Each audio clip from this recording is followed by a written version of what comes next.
ang isa sa mga pinaka-inaabangan nating balita ngayong off-season ay kung saan na nga ba pipirma ng kontrata si Lebron dahil sinabi na niya kailan lang na hindi na siya maglalaro para sa Lakers next season. At sa mga nakaraang araw, nakita na natin na kung ano-anong jersey na ang sa kanya ay pinapatong. Dahil sino nga ba namang prangkisang may ayaw maging destinasyon ni Lebron? Potentially doon na siya magre-retiro at ibubuhos talaga niya lahat para makuha ang kanyang ikalimang kampyonato. Kaya sino-sino nga ba sa mga prangkisang nagpaparamdam sa kanya ang may pinakamalaking tsansa na makuha siya? Tara't pag-usapan natin yan.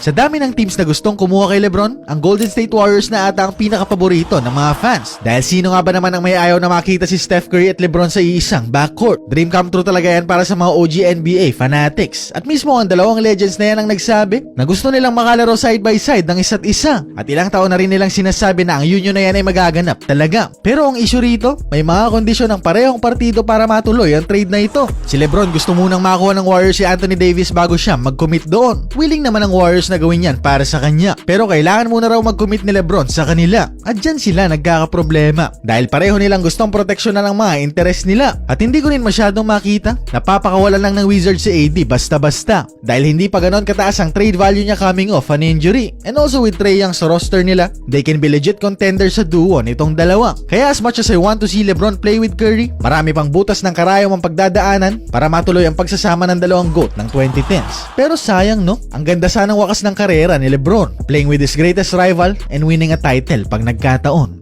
Pero kung ang dream union with Warriors ay mapornada, sa tingin ko sa Minnesota siya may malaking chance na mapunta. Dahil swak na swak ang fit niya rito sa Minnesota. Kailangan nila ng power forward matapos nilang bitawan si Randle at Naz Reid. At sa playmaking din malaking ambag ang kayang gawin ni Lebron para sa kanila. Isang aspeto ng sistema ng Minnesota na nagkulang last season. Kaya nga rin hindi sila nagdalawang isip na kuhanin si LaMelo ngayon. And imagine LaMelo, Anthony Edwards and LeBron playing for the same team. Grabe ang versatility ng lineup na kanilang mabubuo. And with Rudy Gobert manning the paint, hindi nakakailanganin ni LBJ na kumayod sa depensa. All he has to do ay mag-focus sa binabantayan niya. Kaya sabi ko nga kanina, match made in heaven talaga si Bron at Minnesota. Ang tanong na lang talaga kapag dito siya napunta, ay kaya nilang talunin ang OKC at San Antonio sa kanilang komperensya? Yan ang kailangan niyang pag-isipan. Kung gusto mo ng mas mataas na live odds at napakaraming pagpipilian tulad ng match winner race to 10 o kung ano pa man ang iyong kailangan, i-click mo lang ang link sa ibaba with up to 8,000 pesos na bonus at gamitin na rin ang ating promo code. At kung hindi ang sagot niya sa tanong na yan, malamang sa Philadelphia 76ers ang kanyang patunguhan. And kung matuloy ang move na yan, grabe din ang roster na mabubuo ng team na ito. Edgecombe, Maxey, Jaylen Brown, LeBron plus Embiid, isang lehitimong all-star team ang papanoorin ng Sixers araw-araw. Kahit nga siguro sa 2K, mahirap mabuo ang lineup na yan.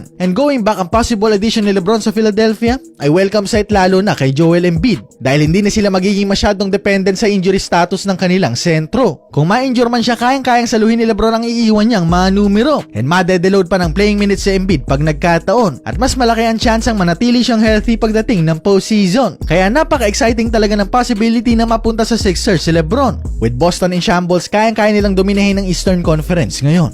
Diba?